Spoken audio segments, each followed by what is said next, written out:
Hello and welcome to Escape Studio's free tutorials. My name is Spevick and I'll be taking you through the free tutorial today. Now the one we're going to be looking at is to animate this jellyfish procedurally inside Maya. Now the technique I'm going to be showing you today is to do with Maya's animation history. It's not really about producing a very good looking jellyfish. If I was going to do this for a job, I'd probably model it in quite a different way. But the method I'm going to show you today is going to make use of what's known as animation history in Maya. In Maya, when you make a node, you keep it. You don't ever delete the nodes if you choose to, and they keep the animation history of what you've done. In other words, a record of the moves that you've done. So if you've extruded something, it keeps a node that holds the information of the extrude, and then you can do another operation after that, and so on and so forth, and go back to that extrude node to make changes which will propagate down through your model. Now, by using that, you can create some very interesting animation effects, like you can see here with the jellyfish swimming through. All the tentacles, they're using nHair, and I'll show you how to set that up, being animated and driven by the deformations that are happening on the belly of the jellyfish there. So let me show you how that works. I'll just pause this quickly, flipbook, and shut it down. So let's have a look. Now I'm going to start off by making a NURBS sphere. So let's go create NURBS sphere. Hit F so I can zoom in, and this will be the basis of my bell for the jellyfish there. So I'm just going to change the proportion of this slightly just to flatten it a bit, give him a bit of a flat top. And the reason I quite like starting off with NURBS is the fact that you can right click and choose an isopalm. Now an isopalm is basically just a point on the surface anywhere that you like, and I'm going to choose one about here. And these are interesting because you can actually cut up and divide your surfaces based upon these isopalms. If I go to Edit NURBS and do Detach Surface, you'll see I now end up with two NURBS surfaces. And they detach themselves where I define that isopalm. So I can delete the bottom half, and this will become the bell of my jellyfish. Now, what I'd like to do is deform this now. Now, the reason why I want to deform this now is because I'm going to use animation history and build things off this bell. So when it moves, it'll then move all the modeling operations that I then do based on the animation history. If I was to start doing all the modeling first and then animate it, that animation may not feed through the animation history. It'll just animate the model as is. So I'm going to animate it before I finish the modeling, so that all the animation will get propagated down through the modeling operations. It's a bit hard to explain unless you've done it before, but let me just show you by example. So first I'll animate this, and then I'll discuss the points of the animation history as we go through them. Now, in order to animate this first, probably in production I'd use a more sophisticated method like animated blend shapes or something, but for the purpose and speed of this tutorial, I'm just going to use a non-linear deformer, the wave one in fact. So to get that, we can change to the animation menu set, and then create deformer, non-linear, wave. Now, if I go into wireframe, we can see the deformer handle here, and it's not doing anything to my mesh. So let's look at the settings for that. Now the amplitude here is the amplitude of the wave. As you can see, if I adjust that, it deforms the bell of my jellyfish there. I'm going to go for a value maybe of about 0.2. Now the wavelength is how many of these arcs that we get there. See, a low wavelength, a high wavelength, and we get very few, and a very low number, we get lots of them. I'm actually going to leave that at the default to 1. Now the next setting is interesting, the offset. That actually moves it through the geometry. And as you can see, if I animate that value, let me put that in shaded mode, I get the waving effect that I'm actually after. You know, I want to see my jellyfish pulsing like that. So what I should do is actually key this value. I'm going to set some keyframes. So at frame 1, I'm going to set this to be a value of 0. And let's go to something like frame 300 and set this to a value of, say, 6. Just select that. Now, if I look in the graph editor, animation editor, graph editor, this will show me the keyframes that I have just made. Oh, there we go. I didn't actually go to frame 300. So let me just change this to 1 at frame 1, and at frame 300, change this to 6. There we go. Now I can see my animation curve. And as you can see, the defaults are for the curve to come in with 0 tangent and then slowly accelerate into the move and then decelerate again. I don't want that, I want it constantly flapping, so I'm going to select both keys and choose this button here, which makes it a linear interpolation, so it's always flapping at the same speed. Now the problem is, after frame 300, that's just going to stop. Now we can preview what happens to keyframes after, or when you don't have any more keys, by going into view and showing on infinity. And now we can see a line minus and plus going off to infinity to show us the value. So after this point, this value stays constant, as you can see by the curve. Now I will actually want this to extrapolate up at this angle, which means that value will keep moving at the same rate forever.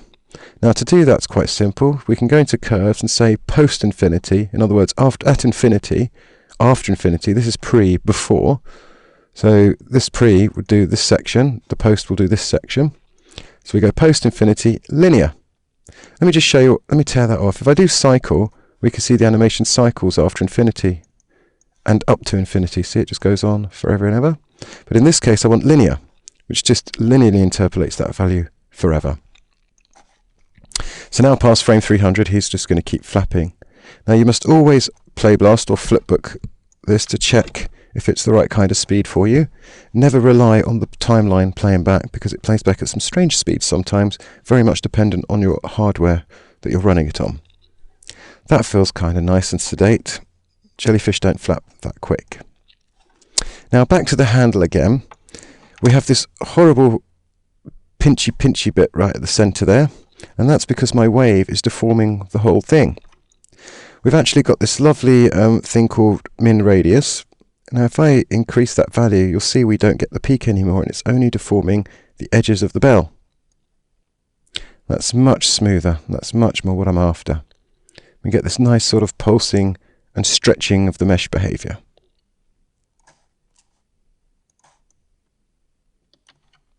That's just what I'm after. Brilliant. Let me just save this scene. You should always save your scenes. Maya has a terrible habit sometimes of just crashing when you don't want it to.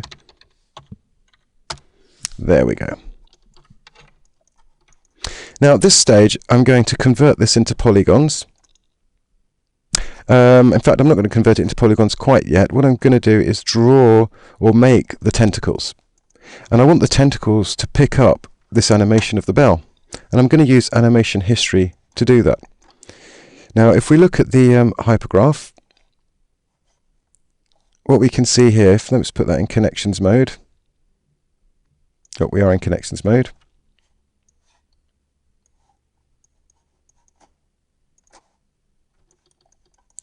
What we can see here is the history of the nodes. Let me just explain what this does. Now the first node we make was the make NURBS sphere, which defines the actual NURBS itself, and these are the same as the options in the create menu. That feeds its result into the new sphere, of which I then applied this detach node, which still remembers where, see that's where I drew the isopalm, and it's detaching it to create this detached surface, which is actually hidden at the moment. We then made a small adjustment to that, and then we applied the wave deformer, and then the wave deformer is driving the new surface here, which is what we're seeing. So at this point in the tree, and this is basically our animation history.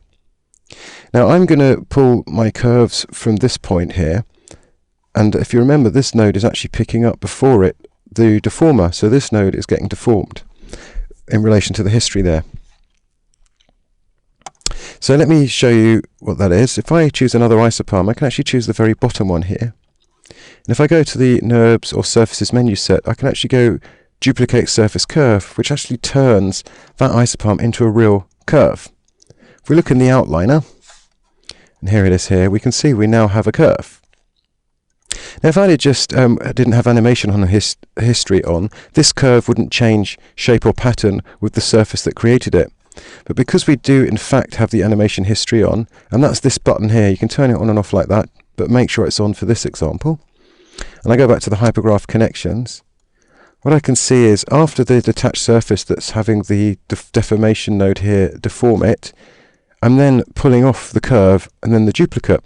And this is still wired together, so if I change this, it's going to affect everything to the right of it, including this new curve. And look, if I drag the time slider, you can see that new curve moves with the animation. This is basically the animation history. If I turn off the history and do the same trick again, let's make a second curve.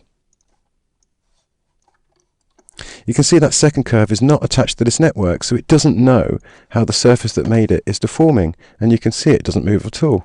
And this is kind of the normal way of working. I'm just going to delete that curve because I want to keep this one that does move. It's that motion that I want, and it's going to eventually drive the tentacles to make them look like they're moving with the bell. I could have just modelled them straight off the bell and they'd naturally pull along with it, but I want to show you this idea of animation history. It's very, very useful for some things and quite clever.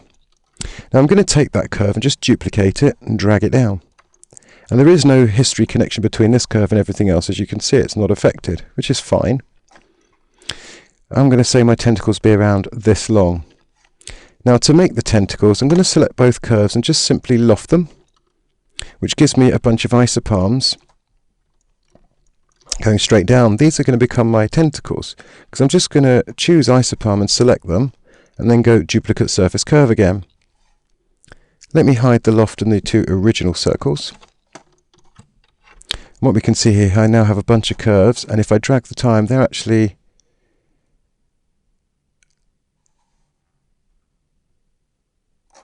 attached to the jellyfish. Now you'll notice that's not working because I've left the animation history off. Let me turn that on, and what I'm going to do now is remove this and the loft, and I'm going to re-loft with animation history on.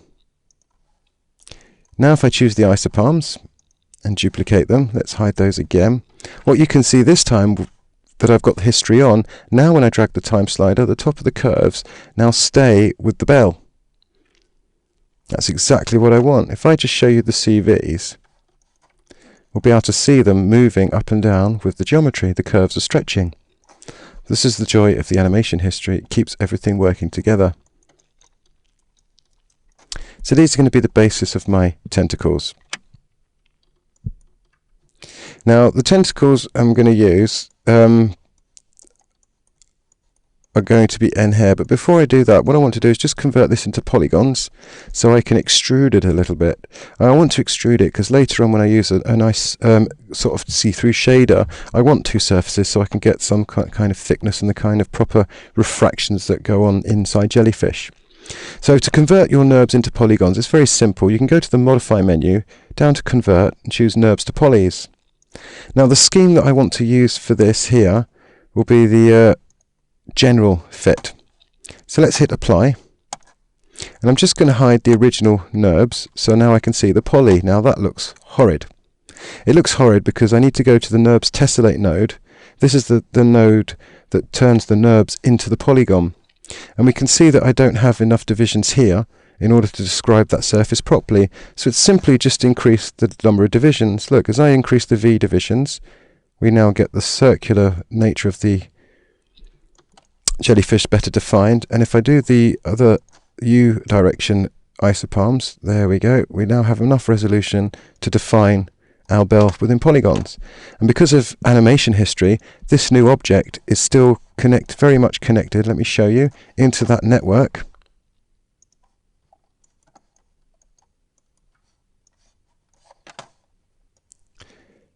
And is being driven by the animation history. So there we go, there's the detached surface, here's the tessellate node, and there's the NURBS to poly node. And it's still picking up all the animation coming all the way back this tree from here. It's all being passed through using animation history. So now the polys are deforming too. Now hopefully they're going to keep the UVs, so let me just apply a Lambert and just stick a quick checkerboard on it just to check. There we go. We can see they're deforming nicely with the surface. Brilliant. So I can texture it later on. Now let's deal with the tentacles, because obviously they look a bit too rigid. We want them to be flapping around. Now to get that flapping behavior, I'm going to start looking at simulation, and in particularly the N dynamics. And that's the nucleus solver inside Maya, the new solver that's trying to unify all the dynamics. We have particles, cloth, and now we have hair in Maya 13. So let's change to the N dynamics menu set. We can see we've got nHair here. Now, the nice thing about this particular system is the fact that we can come here and make any curve dynamic. So any curve I draw can become a dynamic curve. So let's look at that. I'm going to select these curves, and then I'm going to go nHair, make selected curves dynamic. So let's look in the outliner and see what we have. Now it's made a bunch of nodes for us here. First of all, we have the hair system node, and these are all the physical settings for the hair itself, how bendy it is, how stretchy it is, etc, etc. We then have a nucleus solver node. This is the clever node that does all the maths and actually works out how the simulation should work. We then have what's called follicles. Now follicles on your head is where your hair grows out of. Now in CG it's where the actual individual hairs are anchored to the geometry, and there's various properties to do with that. If you have a look, we have a follicle per hair. And then we have the output curves here, and these are the actual curves that deform the hair dynamics. These are the ones we're eventually going to render. Now let me just talk about the follicles for a minute. If I just press play, we can see that the hair seems to be stuck at both ends. Now the follicles, let's go to the channel box so I can edit them all at the same time. If you edit a value in the attribute editor, it just updates this one node.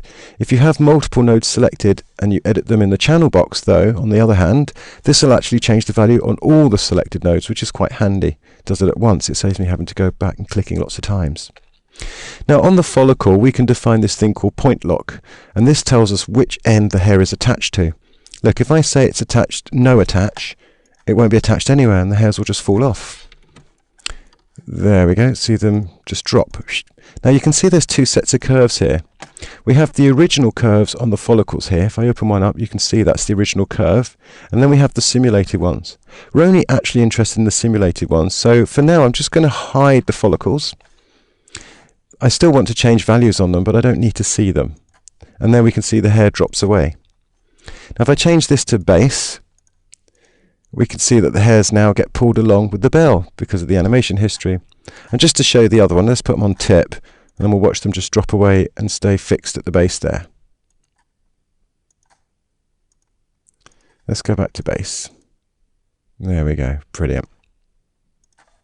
So we've got our hairs moving up and down with the animation of the bell. Now what we need to do is put some dynamics in there.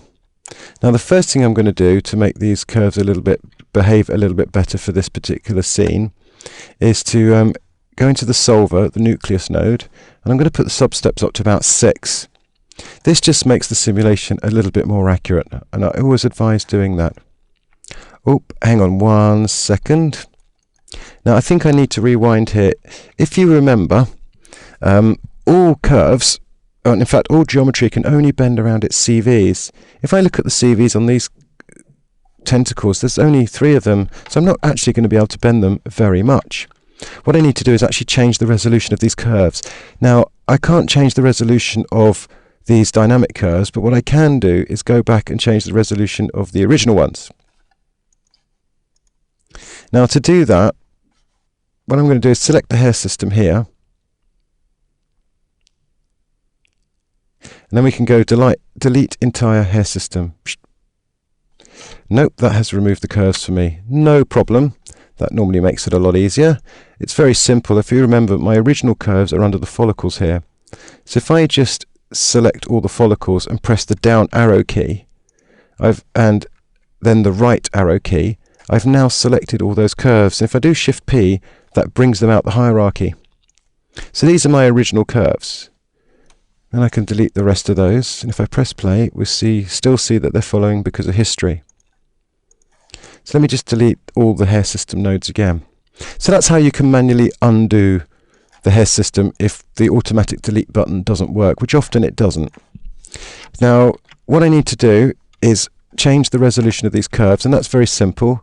I can just change to the surfaces menu set, go edit curves, rebuild curve, and this will rebuild it into any points that I want. So I'm going to hit reset settings, and I want it to have, in this case, 18 spans. So there's more than enough for nice deformation. So let's hit apply. And now if I look, you'll see there's lots and lots of bends in them. I can make lots of bends and they'll bend really smoothly. Now I should make my hair system again. So if I just go nHair and make selected curves dynamic, we're back to where we started.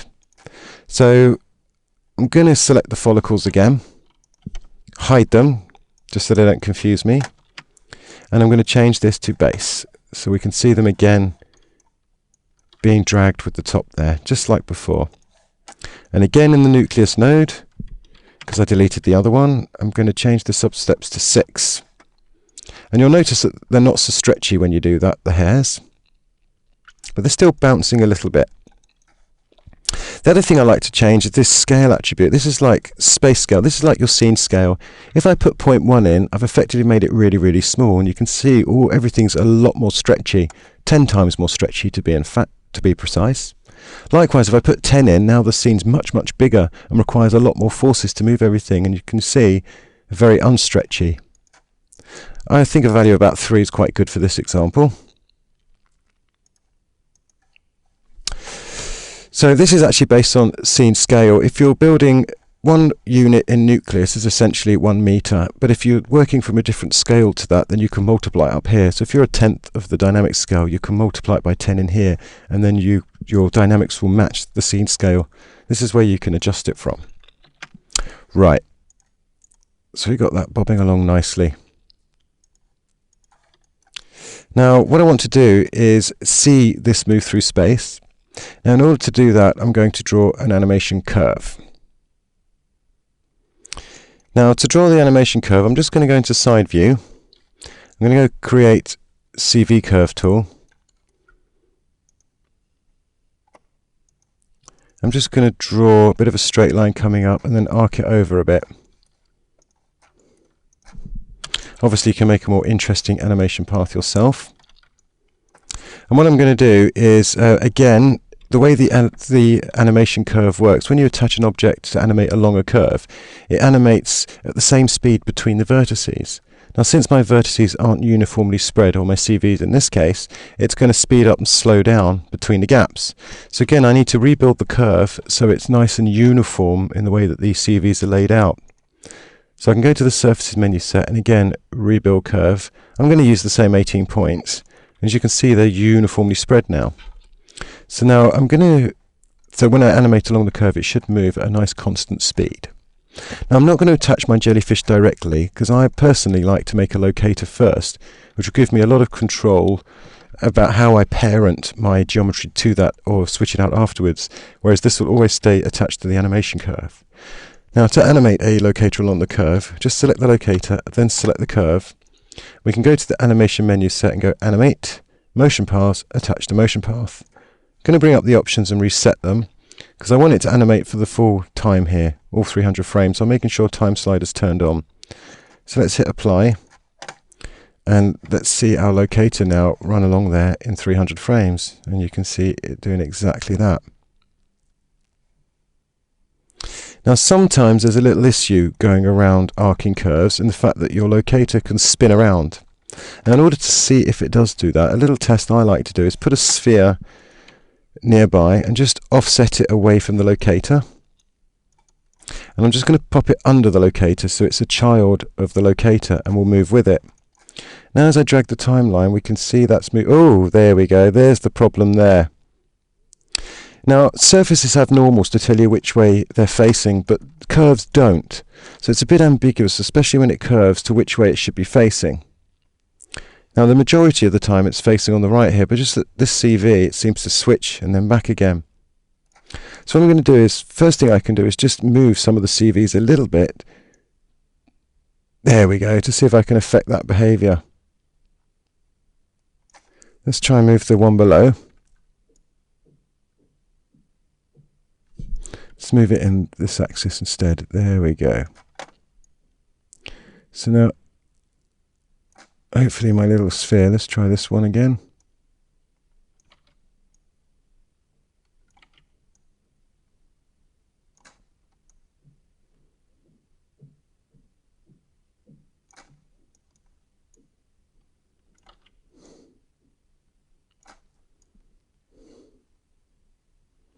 Now that's just going to keep switching, I think. Now there is another alternative we can use. On the motion path we have this thing called a vector, an up vector, and this tells us which way the normal of the curve should be facing. Now I'm going to tell it to face in the Z and in the Y. Let's see if that works. There we go, much more stable. So basically what I'm doing is telling it that there's a vector coming out from the curve in the XZ plane at 45 degrees. So always it's going to be trying facing over in this direction somewhere, which stops it doing that switching behavior. Sometimes pulling your points around can help, but often setting the up vector is the more sophisticated way of doing it. And there we can see it's totally stable. I'm not going to get my jellyfish spinning around nastily anymore. Okay, I'm just going to hide that sphere. And now I can parent my jellyfish to the locator. So first of all, because we've got animation history, I don't want to parent the polygon because that is moving with the hidden NURBS here. If I just bring back the NURBS, it's the NURBS that's doing all the deforming. So this is the one I actually want to put on the locator.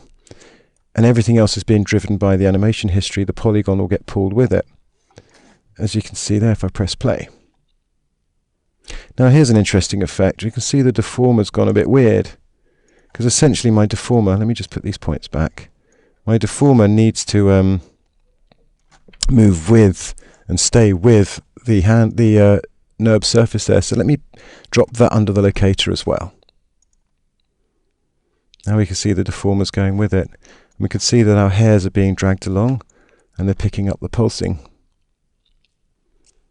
There we go. It's starting to look like what we want. Just going to hide that NURBS again.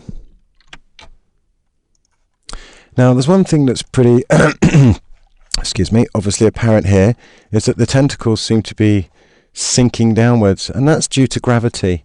Now on the nucleus node, this defines all the environment, and here we've got gravity. Let me take that right down to about 1, so that we do have a little bit of gravity, but not much. It's just much more of a floaty feeling. Whoa, there we go. See, as he turned the bend, his curves went flying up in the air like that. I want some of that behavior, but not too much. For this now, we need to go to the hair system itself and adjust some of the properties of the tentacles or the hairs themselves. Now, first of all, I'm going to look at the collisions here. I do want them to interact with each other, so I'm going to turn the self-collide on, so that they will collide with each other and not pass through each other. Now they're not really doing that, so we can't see the effect of that, but you should always have that on really. It does slow it down a bit in calculating, but it makes it look much better. Next we have dynamic properties. This is where we can affect all the physical properties of our hairs. Now I don't want my tentacles to be stretchy, so I'm going to put a high stretch number in. Also I don't really want them to compress like you would squash sponge, so again I'm going to put a high number in there too.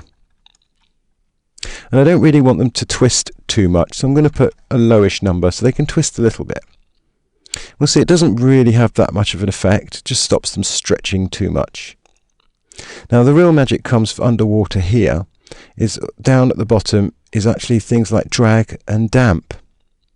Because when you're in the water, first of all you have drag because of the density of the water, and a bit of dampening because the motion is subdued. So let's put a bit of damp on first of all and see the effect of that.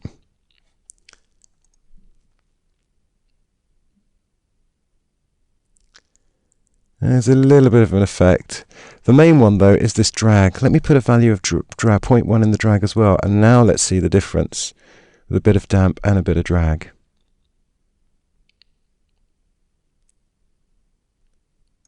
Oh, still quite high. Let me put the drag up a bit higher. As always with dynamics, you've just got to keep tweaking with the values until you get what you like. Oh, that's looking much better when he comes to the top of the arc there, isn't it? It's feeling much more watery. I quite like that value. Let's see that again. Let's play blast that actually this time, so we can see it moving in real time.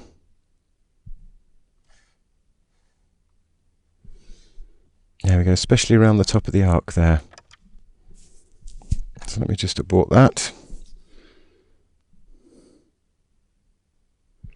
There we go, the hairs are following that curve quite nicely. That's feeling quite watery at that speed. I might leave the dampening there. Now another issue is that these look far too regular and even. Now fortunately in the hair we also have a thing called turbulence. So we can put a little bit of turbulence in. Now I'm going to put a value of 0.1 in because it's quite a strong effect, maybe even 0.05. I'm going to put quite a high frequency. I'll show you the difference of the frequency in a moment. So if I press play, oh look, we get lots of lovely noise occurring on our tentacles, and they're much more flappy around there. Again, maybe a bit much, so now that I've changed the turbulence, I might need to increase the drag. Let's put the drag to 1. And I'm going to put the frequency very low on the turbulence, so maybe you can see the difference. So you get much bigger patterns and they move together, especially at the beginning there. They move together a lot. Whereas if I put a high value of frequency, they should all move a lot more independently of each other, much more scraggly looking. There we go. So I might go for a frequency of about 3. Let's just put this up slightly higher, the intensity. And play blast again, just so I get a proper feeling for the sense of timing. Much more swishy.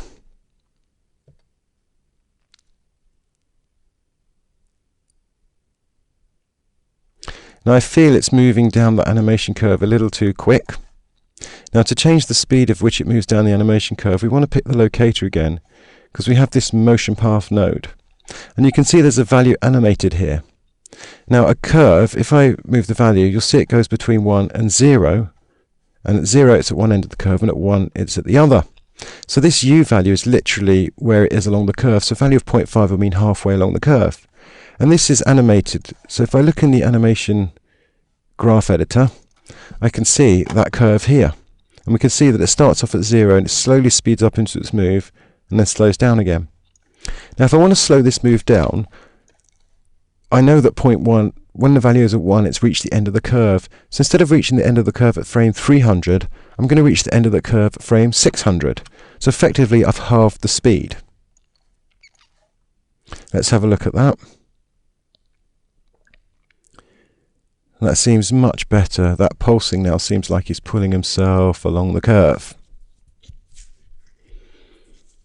And the tentacles and the dampening are all working much better now because he's not moving so fast. Like with anything, you make a change on speed, you need to go back in the simulation and change all the values again because they're all very much dependent on everything else. There we go, I'm quite liking that. Like the way he comes around the arc. His tentacles are kind of just flapping around quite nicely. I might speed up his wave deformer, the flappiness of the bell, a little bit. So again, I can select the wave deformer here, hit select on the node, and go to the graph editor. Ooh, wrong button. There we go. If I want to speed this up again, it's gone to the value at 6 at frame 300. So if I give it a value of 8, this slope is steeper, so it's going to move quicker. So let's play blast that again. And there we go. If you look at the bell, it looks like it's inching along this curve. That's the kind of effect I want. I want to see that pulsing look like he's pulling himself through the water there.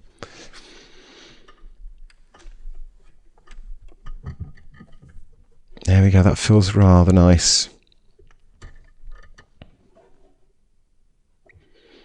You can see the tops of those hairs are being pulled by the bell because of the animation history linking that we have going on here. If I was to go edit delete by type history, this would all break and the animation would cease to work. So I mustn't do that at all. Brilliant. So I've got a jellyfish and I've got an animation I'm happy with and that can be tweaked. I'm going to rename this locator here jellyfish. In fact, no, that's not the jellyfish, is it? I don't need that to be the jellyfish. In fact, my jellyfish is this NURBS to poly surface and these output curves. So let me group those together and call that jellyfish. There we go. See, that's all selected and that's what's moving. So remember, everything under the locator is actually the modeling history. We don't really want that. We just want the end result, which is this NURBS poly and the hair curves. Now I'm just going to go to the NURBS poly and get this ready to render nicely. Now the first thing I want to do is just select all the faces and I'm just going to extrude them out a little bit. There we go. Let's just check that's all working. So now my bell has a little thickness to it, as you can see.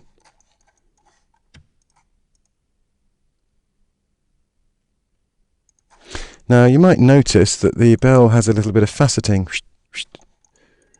there and there. Actually, I want a nice smooth curve.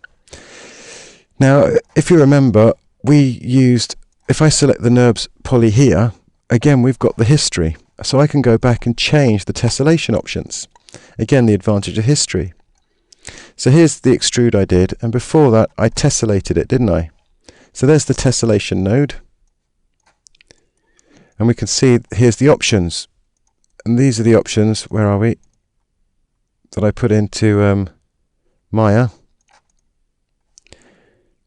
When we did it, here we go. Here's the tessellation options that we slided in. They're still there because of the history. So I can go back in time and change stuff. So look, if I didn't want 32, let's go 42 divisions. Now I get a much smoother bell. Now you notice there's a slight error because sometimes the history doesn't work downstream, and it's this extrude that's gone a bit wrong. It's not a problem. I can just delete the extrude. And there was nothing, no nodes to the right of that, so I haven't broken anything. If I was to delete a node, say for example here in the hierarchy, everything to the right of that would get removed. So I'd lose all this work. I'd keep what was to the left, but not to the right. So I was okay to delete the extrude because that was the very last thing that we did. So now I can select these faces again, because now I've changed the surface, and I can extrude them again. There we go, let's give that a little thickness. And again, if I just show the connections, we now have the extrude node back again after the tessellate. And this time the error has gone. There we go. Now we have a thickness and a much smoother jellyfish. So again, if I select that, here's the extrude node. And again, because I've got history, I can change the translate here and make it thinner and adjust that until I'm happy. And I haven't broken the animation. Can still make nice changes. This is the beauty of working with animation history, is this kind of flexibility that you've got. But you have to be a little careful about when you're making and deleting the nodes, because it's very, very, very easy to break. So save often, especially if you're unsure. Now if I try and render this, here's one I did earlier. Let's try and render that. Mental ray. You see we get the bell, but we don't get the tentacles. That's because mental ray at this point can't render curves. In fact, I want my curves to be a bit... yeah, we'll talk about that in a minute. So in order to get the curves to render, we need to convert them into geometry. Now I suppose you could extrude a circle along there, but I'm not going to do that. What I'm actually going to do is attach some paint effects to these curves and then convert the paint effects into polygons, which mental ray can render. The advantage of that is I'm going to get very quick tubes. So let me show you how you can attach paint effects strokes to curves, and this is a great way of rendering curves. Saves you having to extrude them all the time. So if we go window rendering editor, sorry, general editor's visor, this brings up the visor panel, which gives us a lot of already saved assets that are available in the scene. But you've got lots of tabs here. Think of things like fluid examples. These are all scenes you can load up and check out. Look, ocean examples, hair examples, toon examples, etc., etc. I actually want paint effects here. These are the brushes. If you have a look, you've got all sorts of crazy brushes that you can use. I'm going to look at the fun mesh section because I want the chrome tube. I only really want a tube. I'm not interested in the chrome. I'm going to texture it myself later, but I just want a tube. So I'm just going to double click that so it's yellow. And paint effects remembers the brush. I'm not interested in the brush, so I'm going to hit the tool up here, the select tool, or Q even, but the brush is still remembered. That's the important bit. Now if I go to the rendering menu set, I can select the curves and go into the paint effects section, come down to curve utilities and say attach that brush to these curves, and hopefully it will touch those chrome tubes to these dynamic curves. Now you can see that didn't work. I didn't get any tubes. Now this is sometimes an error with the paint effects. It only likes to draw on, I can't remember if it's either U curves or V curves, but I've obviously got the wrong type here. Now to fix that, I need to go back to this lofted surface. If you remember, that's the one that I took the isopalms off to make these curves from. And I need to look at the loft options on the history. Now I'm going to turn auto reverse off. Oh, and let's look at the attribute editor for that loft node. Here it is. And let's turn on reverse curve 1. Oh, there we go. As soon as I do that, that's reversed the order of these curves, so change them from U to V, and suddenly my paint effects draw. Okay, and you do often get this issue when you're making paint effects from curves. Not always, but sometimes. especially if you're running them off lofts like this. Now that I've done that, what I can see is, if I unhide my circles, is that this bottom circle is the wrong way round. Because these, when you loft, it literally draws CV0 to CV0, and this one is rotated the wrong way. So I can quite simply just rotate it 180 degrees back the other way. And we can see that all the legs untwist. And because of history, that keeps everything working together. And look, I can even say later on, actually, let's just 0, 180 and 0. Oh, no, leave that back there. I can actually just extend the length, make them as long as I want. Let's have them this long, actually. There we go. And I can always come back and adjust that just by dragging that curve down later on. See? I can always just come in and make them longer and shorter as I need. Now, these strokes are a little bit thick, so I'm going to select all the strokes so I can edit them all at the same time in the channel box. Come down to the Chrome Tube settings here, and we've got this thing called Global Scale. Now I'm just going to manipulate that value, and we can see that they're getting thinner and thinner until I get them the kind of thickness that I want. There we go. Now, because we've got animation history on, these strokes are being fed from those output curves, which are being fed from these static curves, which are being driven from the curve here that was taken off the lofted surface that was once being deformed. Sorry, the rotated surface that's here that was being deformed with the wave. And that's going back through the animation history. I know it sounds a little confusing, but trust me. I'm just going to hide the output curves so we can just see the strokes there. There we go. So if I press play, we now see the paint effects is moving because of everything else. Our history is keeping everything together. And now if I render that, we'll see that we've got stuff that we can... Oh no, that's a good point. Mental Ray can't render paint effects. I just need to convert those to polys. So modify, convert again. Convert menu's great. Paint effects to polygons. There we go. Now if I render, we have tentacles. That's not a good enough resolution, so let me just up the anti-aliasing so we can see that at a better resolution.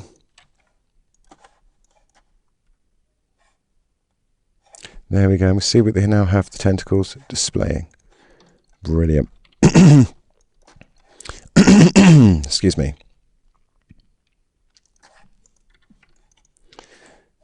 Cool. So I've got the beginnings of my jellyfish, so I can tweak this happily. So this shows you the sort of the cleverness of the animation history and how things are all kept together and how you can carry on doing other stuff afterwards, modeling operations afterwards, and your animations and things will propagate down through the animation history. So now the jellyfish that I want to bring out, in fact, it's not these output curves. Let's just take those out of the group. It is in fact now this mesh that's being converted from the strokes. So I'm just going to hide the strokes.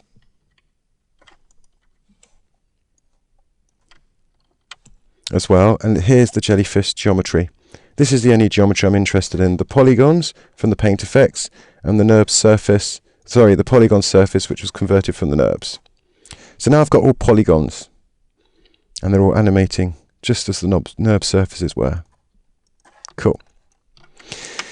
Now another little trick is often with simulations here, the thing about the simulation, you need to press play because every frame is worked out from the one before, so you can't just drag the time slider as you see here because the hair just won't evaluate. You have to actually press play and work through every single frame. Now often if you look in the preferences, into the animation section, settings here, you'll, into the, where is it? The playback settings. Where's the easiest place to find those? Where's time slider?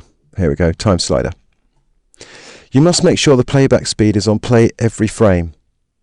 Because if you don't have that, Maya will jump frames to try and keep the frame rate constant. And if you're doing a simulation, that's bad jumping frames because you haven't calculated the frame before. So whenever you do sims, you must make sure this says play every frame. Otherwise, they just won't work. Good.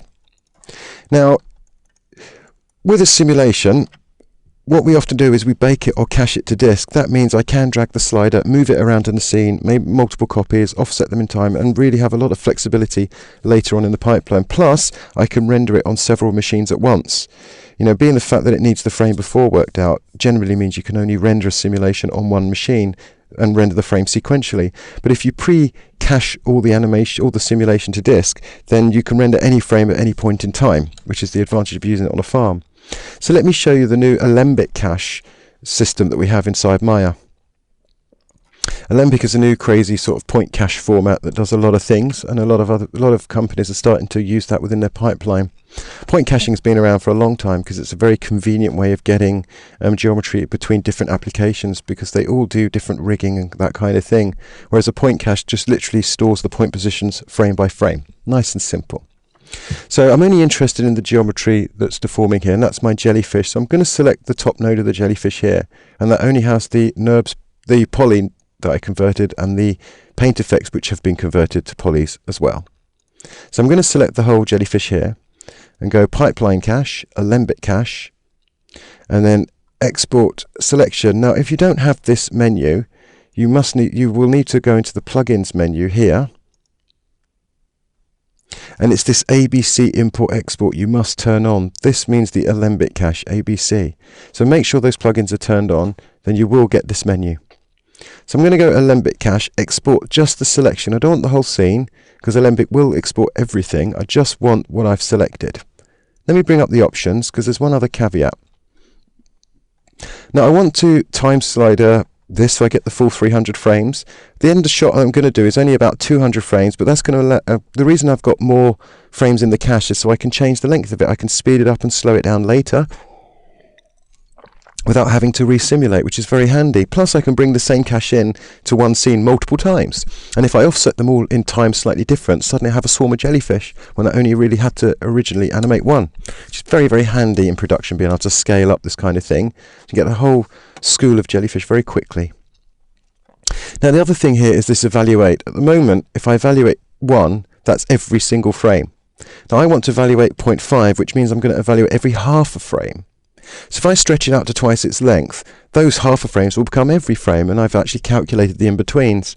Maya is quite good at calculating the in-betweens for you, but sometimes it's a linear interpolation, so sometimes that's not accurate enough. So I always like to sub-frame my cache, which gives me that leeway later. The only other thing you must remember with the Alembic is the fact that we've got UVs on our surface here, and I want those to get read into the cache. They're not read automatically. If I scroll down here, you must turn on UV write. This makes sure that the UVs are actually written into the Alembic cache. This is not on by default. So many times you spend ages waiting for the cache, and then you can't texture it. Anyway, let's set the cache off. If I hit apply, it'll ask me where do I want to write this cache to disk. You can see I've done some already, and they're quite large.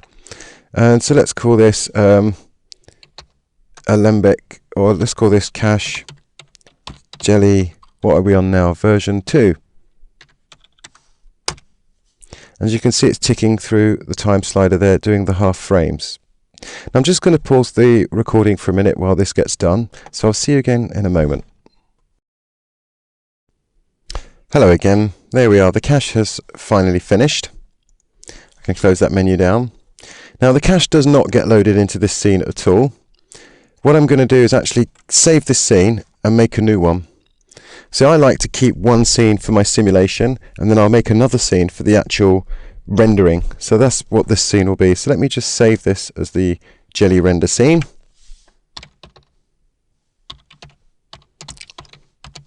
So go to render version 2, and there we go.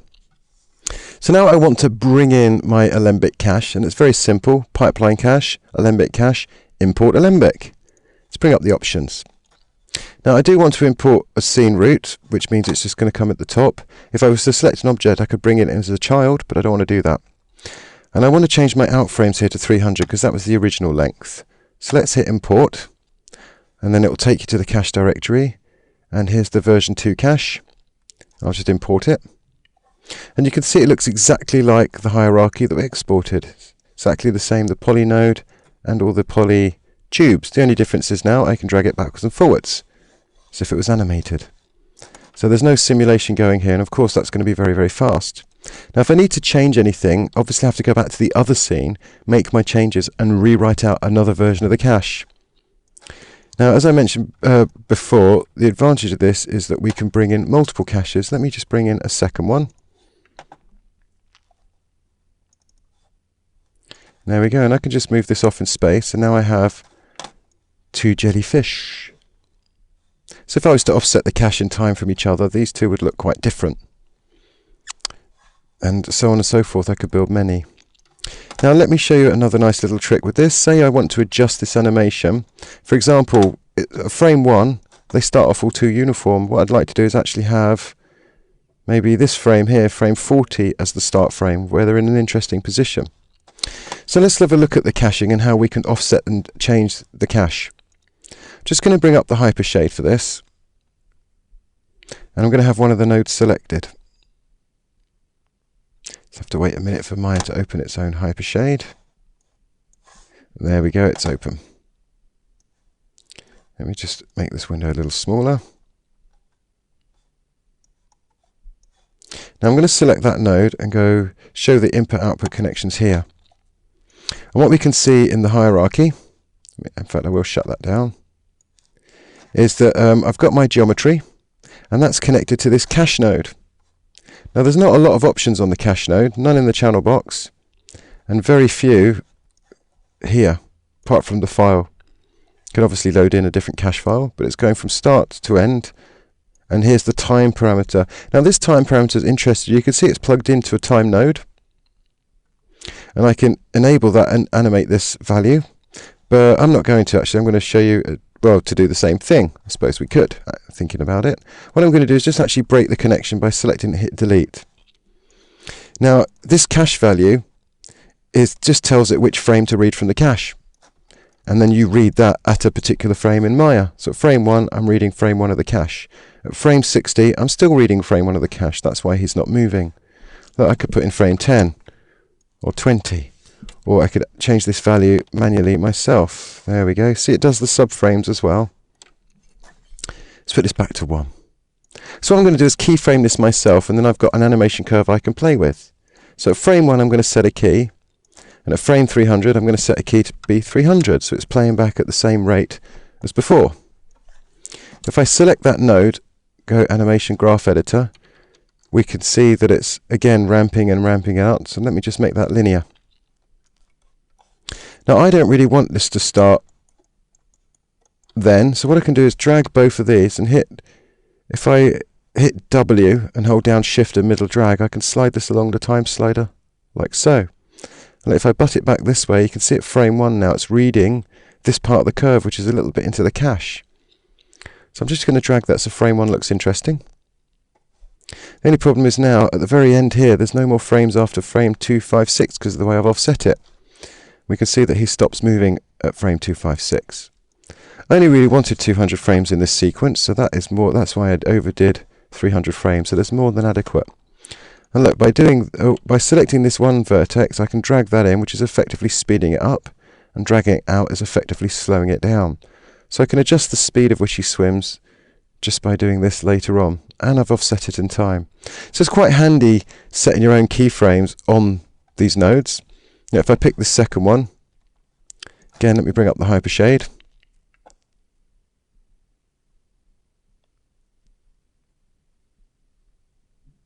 To wait for a minute, there we go, show the input-output connections. And again I can delete that connection and then set my keyframes here as well. So at frame 1, I'll set this to be 1. And at frame, let's go to 300. I'll just type it in here. I'll set this to 300. There we go. And if I look in the animation graph editor, same curve again. So again, make this linear. And this time I'll just offset it a little bit in time. So I want these to look different. Oop. So let's just drag it a bit more to there. And again, at frame 200, that's more than enough of this. Oop. Make him go a little bit slower. There we go. So hopefully they're going to look quite a bit different to them because I'm playing different parts of the cache. So there we go. Plus as well, if I pick the top level node here, I can just put it anywhere in the scene and give it a slightly different orientation. like that. So now they're swimming in different directions. If we press play,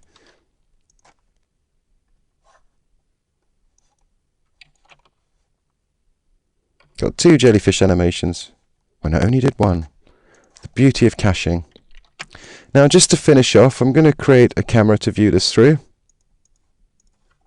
As always, I'm going to pretend, let's bring the resolution gate in. I'm going to pretend I'm underwater. So I'm probably quite far away. I'm going to use a nice sort of 80 or 90mm lens. And there we go, something like that will do. Cool. So let's play blast that and see how that looks.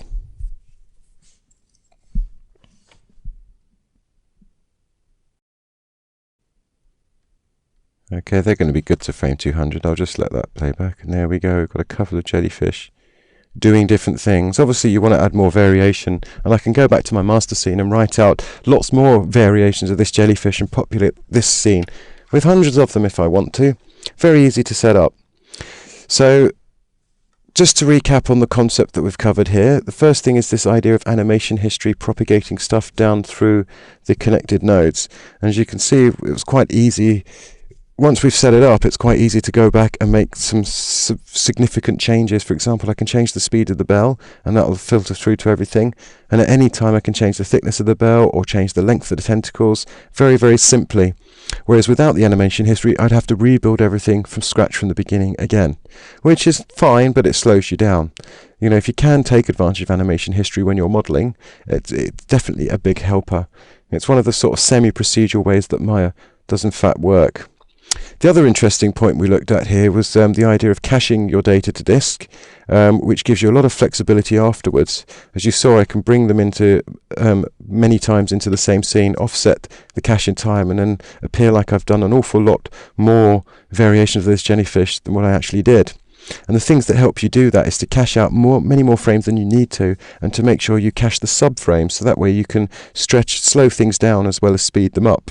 Speeding up's not a problem because you literally throw away frames, but slowing down is a problem because unless you've got the in-between, sometimes you get inaccuracies because the computer will work out the in-betweens, but it just works out that in a linear interpolation, which for things that move in circles and stuff won't actually work very well. So it's best that you do write out your cache within subframes. Brilliant. So one last thing I'd like to add is just a bit of detritus floating around in the water. So very simply, I'm going to go back to N dynamics again, and I'm going to make some N particles. Create N particles. So I'm just going to create some cloud because they look quite nice, fluffy bits of detritus floating in the water. And then I'm going to use the particle tool here. If I just open that up, I'm just going to very quickly just to make a bunch of particles. There's many better ways to populate the area, but this is kind of the simplest and the quickest. So I'm going to say let's have 200,000 particles. That's quite a lot. And they're going to be sketched over a radius of, say, 200 Maya units. Now what does that mean? If I go into perspective mode, I can show you. If I just make a click near the jellyfish, whoa, dude, that's probably too many. So let's just hit enter and then undo that. Let's go to N particles again, bring up the tool. Let's not make so many this time. Let's do, instead of 200,000, 20,000. There we go. I like a lot of particles. That's a bit better. And then when I hit enter, I get all these particles around the camera. Let's move that away from the camera there.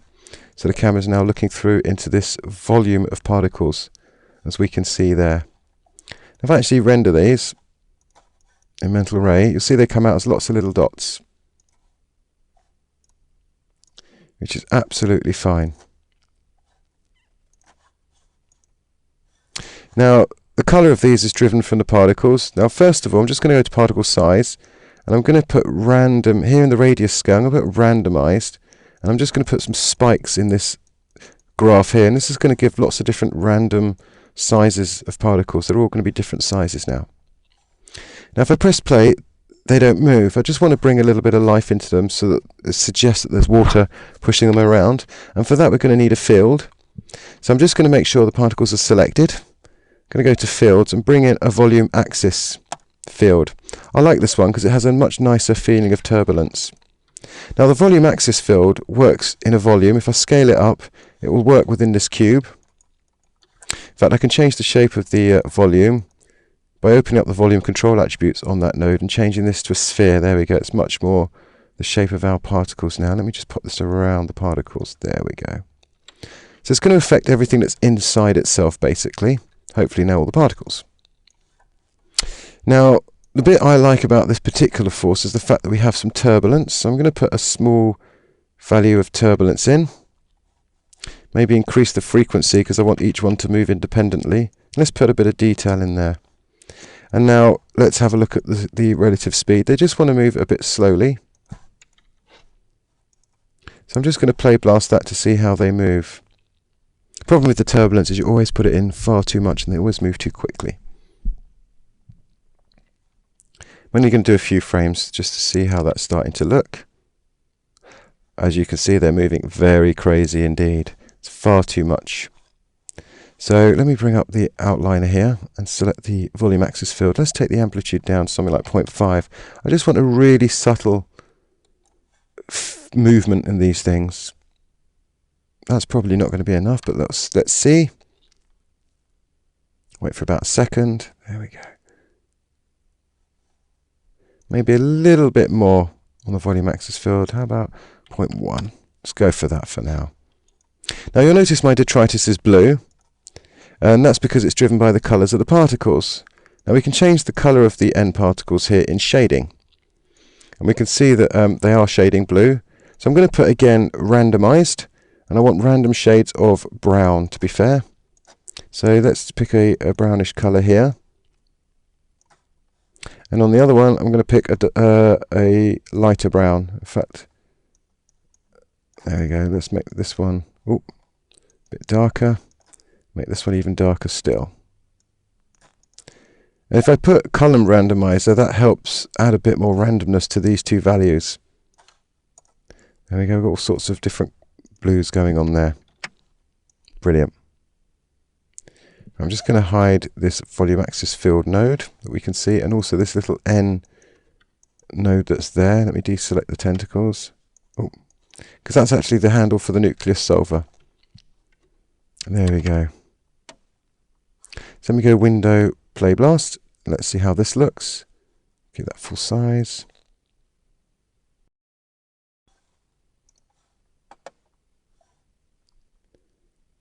My detritus is moving, but not very much at all. Let me increase the volume axis on that again. So instead of 0.1, how about 0.3? Let's try that. Windows, play blast. See how that looks. Not bad. See, the detritus is all moving. Got a nice sense of sort of wateriness there. Brilliant. Cool. Well, I hope you've enjoyed sort of the little bits that we've looked at today, and hopefully you can go away and produce some really nice renders of your jellyfish there, and nice little touches of things floating in the water like the detritus. And I'm trying to keep everything moving at relatively the same speeds.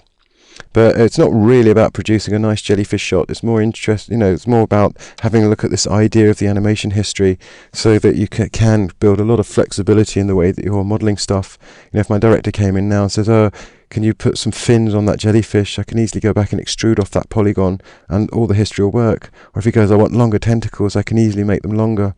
Or if he wants to make them fatter, I can go back to this stroke node and make them fatter again, and change some settings in the paint effects to change the way the tubes are drawn. There's an awful lot of flexibility I have with this, whereas without the animation history, I just have to rebuild it from the beginning again.